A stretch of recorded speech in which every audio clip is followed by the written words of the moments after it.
You know, one of the filthiest songs for black folks is Amazing Grace. The black folks love that song. Huh? We love that song. A lot of us love that song.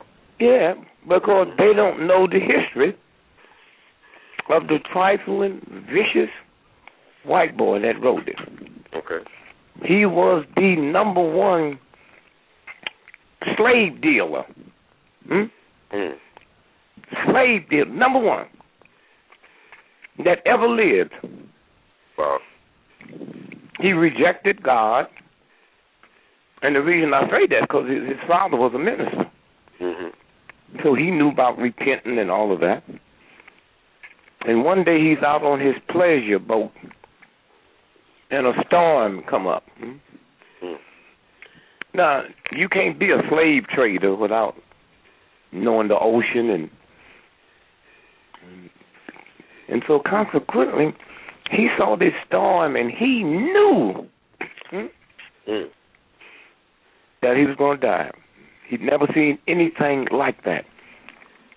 And he fell on his knees because he knew about repenting. And said, God, please help me. Let me repent and save my life.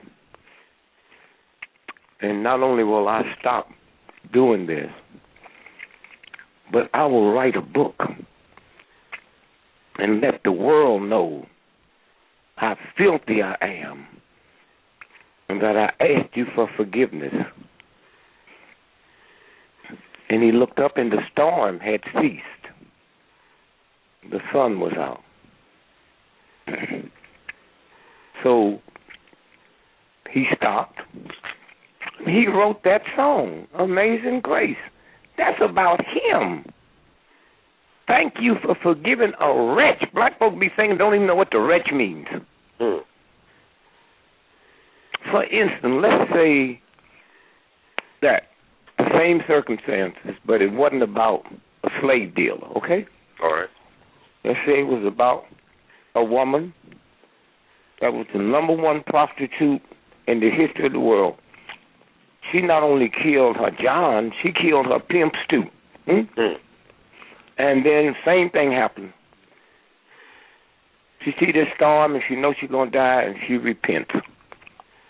And say, God, forgive me. And not only will I denounce what I've been doing, but I'll praise you for letting me repent if the storm cease. And then the storm cease. Now, this is a woman now. Well, Amazing Grace, how sweet. Thank you for forgiving a hoe like me. What do I think my mama sitting up in church calling herself a hoe? The song is not pertaining to her. Right. That's right. And yet they sit there and just sing it, and white folk got to be laughing.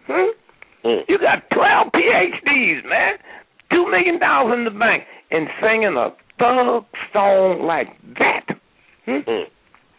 Like that.